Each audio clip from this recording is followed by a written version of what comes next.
the SEO team at the time, the SEO team didn't sit under web, but the SEO team like needs web to like breathe. Like I truly do believe like if I were to draw up an architecture for what the ideal large marketing team would be, you tuck SEO somewhere under web or digital, right? Or something like this. And so I was working with a consultant who is like this Ogilvy based consultant who had a lot of like respect in the organization, who helped me build the case for why SEO should live under web. Okay. And I had this like little doc sitting on my desktop browser for some time of like, all right, like I'll start making the case to my boss and like figure it out. Cause I genuinely believe this could be better for the organization. I also recognize that part of my motivation was for the power of like building my little fiefdom, right? It's gross, but it's true. Yeah. I mean, that's just the realities, right? If you work at a company and you're ambitious and you're an A player, you're always going to want to take a little bit more, and to get a little bit more means you kind of have to play the game a little bit. Like, I don't always think that's a bad thing to have that ambition. That's why they hired you, right? That's what makes you great. I mean, I feel like you've used negative adjectives. You're like, oh, I had ego and I had this, but like you also had ambition and hustle and heart and like passion. And so you take the good and the bad, right? It's like our superpowers are often our kryptonite. Just depends on the lens. Yes. Thank you for that. Yeah, you're right. I'm beating myself up a little bit because these are moments I'm not proud of. But like, yeah, there's something got me here. So you're right. Not exactly the same things, but sometimes they're hard to separate. So, okay, I have this doc on my desktop. I just like one day was cleaning up my desktop and I like uploaded a bunch of docs into the cloud. It was like some Microsoft cloud, I forgot, SharePoint or something.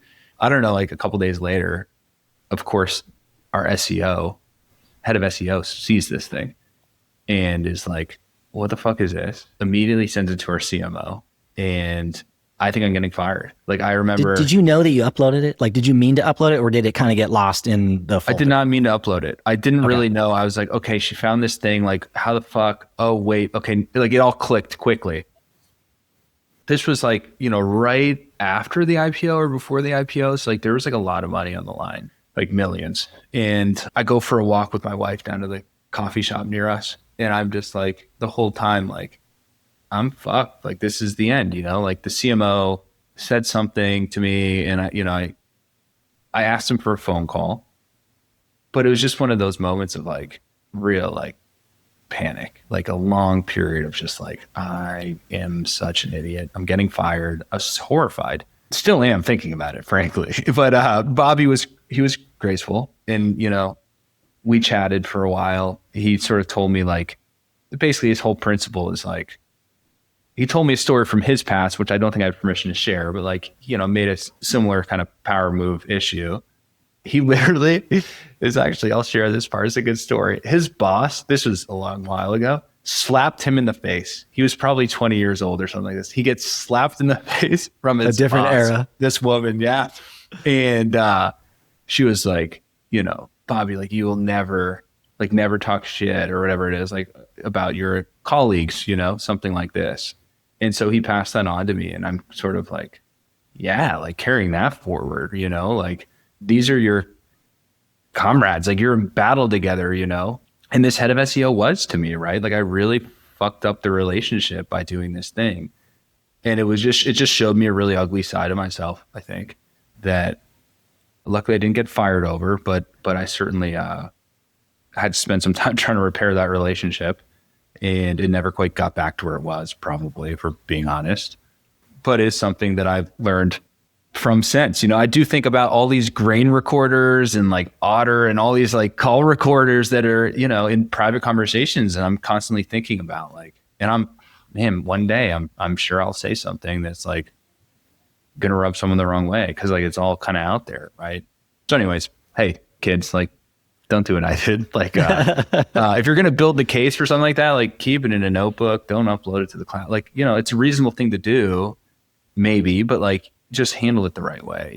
You're playing with fire. So, and so your CMO shared the story, kind of contextualizing the mistake that you had made and used the sort of almost like a military analogy, like, hey, we're on the same unit here. That's like a fellow lieutenant or whatever. Like they're on our squad, sort of a vibe. maybe. I mean, that was maybe my language, not his. I can't remember exactly Sure, what words yeah, he chose. but that was sort of the energy behind it, basically. Yeah, yeah, totally. Like this is That's your really teammate, you interesting know? Yeah. because I just feel like the opposite is more common.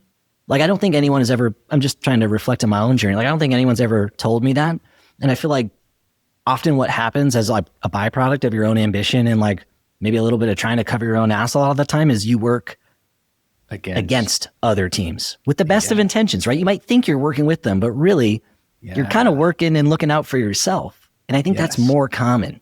So it's just interesting that he pulled you aside, he shared that story, normalized the challenge that you made and shifted your perspective on the situation. Sounds like it was helpful based on the way you're reflecting on it.